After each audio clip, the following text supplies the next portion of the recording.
This video will make every Black person or African to feel emotional, and I'm so happy and privileged to be able to document this great history that we have. Well, you might think this is a long time story until you get to hear of people that are currently living that their great grandparents actually underwent slavery and all these things to do with the slave trade, slave market, people being moved and sold among all these things. So today I'm happy to share with you this story that is our story that should be kept, that should be documented, and we should continue to learn and, be informed. So we've come to the fort pre-Xenstein. So what about this fort? Were there slaves in here? Yeah, there were slaves in here. Yeah. It was bigger than this. And then? Yeah. The sea took most of its parts. Okay. Yeah. Yeah. Okay. So we enter. Oh, okay. They will tell us a little history about it. Okay. Nice. This is how it looks inside. Yeah, this is how it looks. Denmark in 1784. Yeah. So the Danes were buying enslaved Africans from Togo, Benin, Nigeria, and other parts of Gold Coast, now Ghana. So the captives were then marched on foot, barefooted, in chains and shackles, half naked, to the fort over here. And they were kept over here for a month or two before being transported to America, West Indies, the Caribbean. So each of the dungeons in the fort hold up to 100 slaves, but initially there was no ventilation. Ventilation was not created. It was created by the British, who occupied the fort after the Danes. So inside the dungeon, the captives defecate, urinate, sleep, and they were dying through insanitary conditions. Even the water, they pour it under the door. They have to use their tongue to lick it. Food were thrown to them through the window. They have to struggle for it.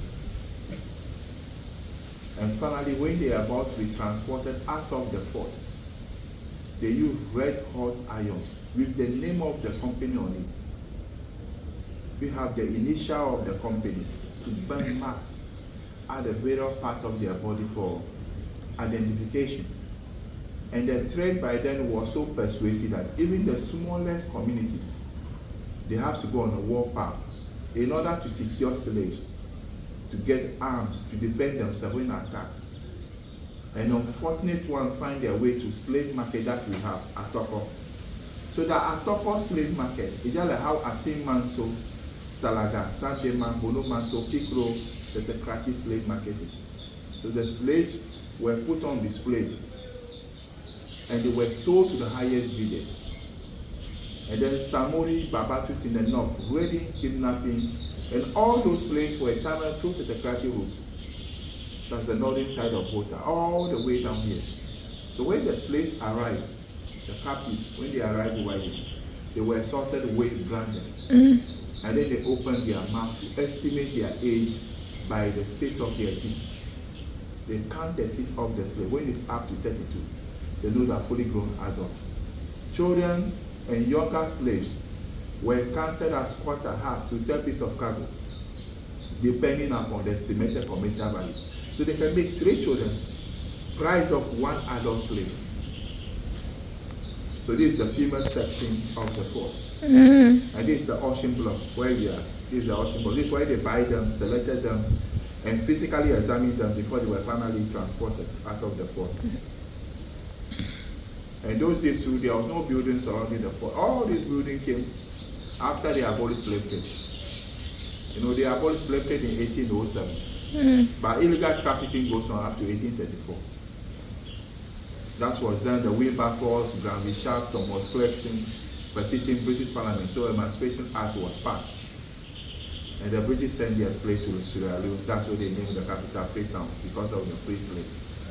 And America sent their slave to Liberia. They also named the capital after the US president by then, James Monroe. So James Monroe was the 5th president of US, so they named Monrovia after him.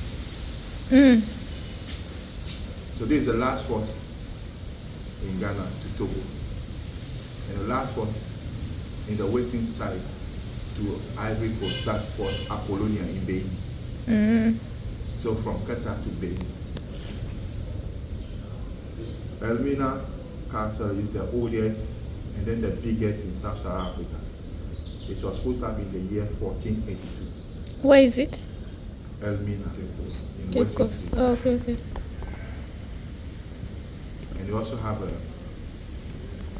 Cape Coast Castle, 1665, by the British. It's an English castle. And then we also have the Christianborg Castle in Osuakra, which was formerly the seat of the government, 1661, by the Danes. So the Danes occupied from Osu to Qatar. So along the West African coast, 60 forts and castles can be counted. And out of the 60, more than 40 dot the 550-kilometer coastline of Ghana. Oh, wow. So before I continue the operations, can ask you for So this was them. This is a sad story. Well, yeah, this is why the female slave are. So the governor have the chance of selecting them from the top when they are bathing. Sleep with them, rape them, that resulted into the mulattoes you have in Qatar. You can see families like Quist, Citrus, Mam, Anderson, Peterson, those things in name, bearing the name of the former governors of the fort. And then the water they bath to remains here. In case they are thirsty, they do the same water they bath with. Yeah.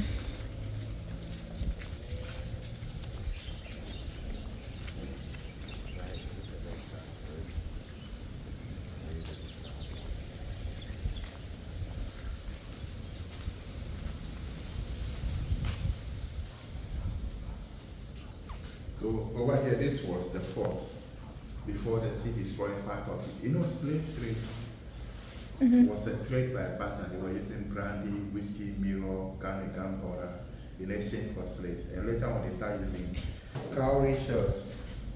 So 500 of this, by 500 female captives and 300 male captives at that time.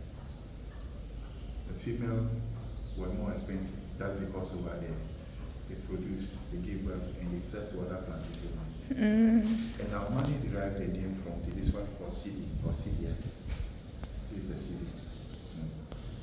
This smoking pipe, that's what they used to smoke tobacco.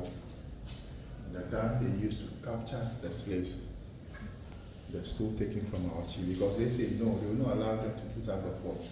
So what happened? The town was destroyed, raised out, the chief was killed, leading to our people moving from here to where they are now, Agosmo. And that's why they celebrate the Kataso multitudes over there for their migration from here to that end. These are the drums used to waken the slaves, wake them up in the morning. And these are artistic impression about how the slaves were captured, brought here, and finally transported to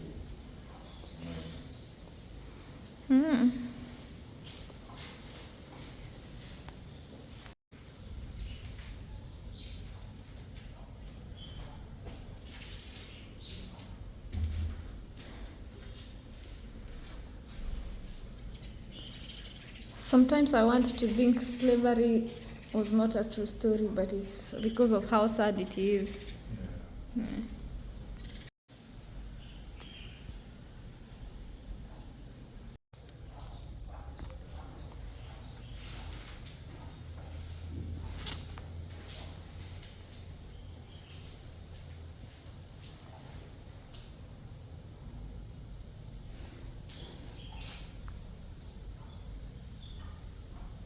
Jeez.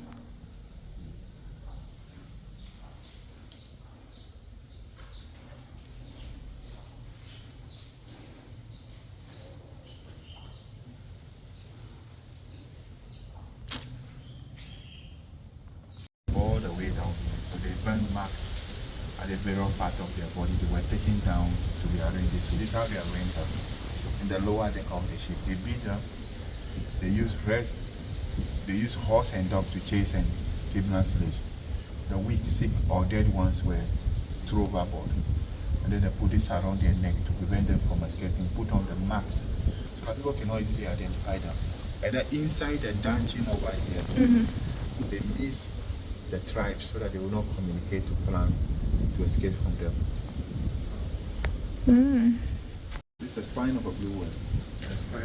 Blue whale. Yeah. You know, when okay. they were taking the slave, they used the canoe Yeah. to take them to the waiting ship. So the whale always capsized the Ah. canoe, and our people swim and escape from them. So they kill it and they burn it immediately. Okay. The way the slaves weigh determines their price in those days. So we were like tomatoes. Yes. Sad. What the governor was using to keep his document, jewelry, and other items. And these are the bed he used to sleep on. Okay. This, he was using this one to drink from this. Just taking water from this one. The seat. He was using to sit. Maybe they will be in chains and shackles. Grind corn. Yeah, to mill the corn over here. Yeah. In those days, there was no corn milling machine. So Okay. the new selected ones to do the cooking. If the shipment is ready, all of them were packed into the ship and transported together. And that's the cooking pan they used to cook for that. The cooking. Where they store it. Store in the kitchen. Slave market.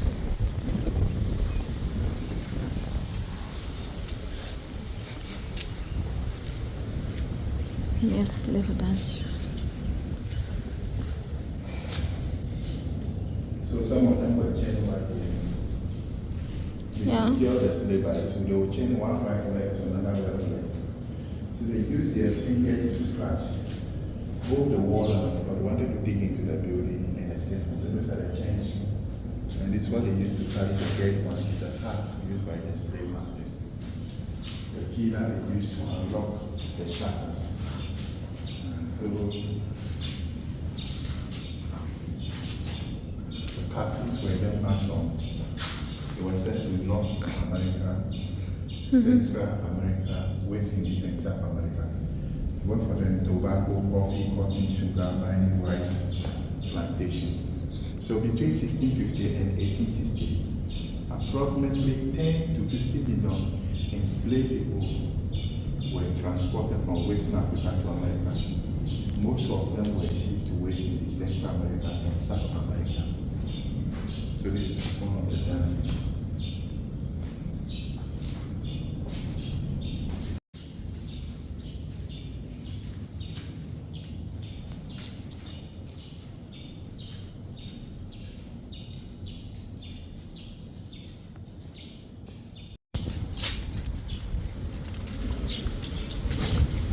Such a beautiful view of the city, though, of the ocean.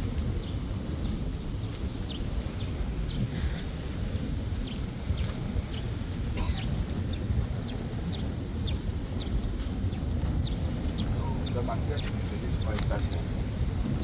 These yellow ones were brought from Denmark. They use as a ballast. When they take slaves and they are coming, they bring more stones that they can use to fortify the walls of the fort.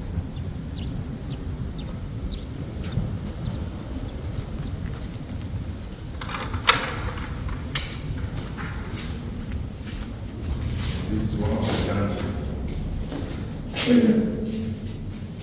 The strongest captives were kept over here.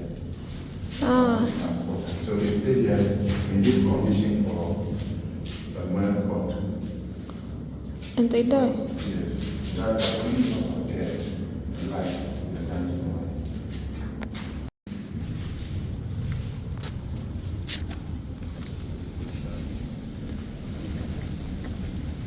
So I feel like a very, very lucky black person that it just happened by chance that my ancestors were in a different place, but definitely this would easily have been them. And that also brings the reason why we need to continue, you know, supporting each other in all the fights that we do have, especially us as a black people, because in the long run we are one, and you might think it's not affecting you until it does. So yeah, such a sad story here, Very but I sad hope story. you guys learned something and appreciated the history that is maintained over here. So always remember to create time for that, to ignite your soul. Check Marvel out. Yeah. Thank you for bringing me here. Welcome. Yeah.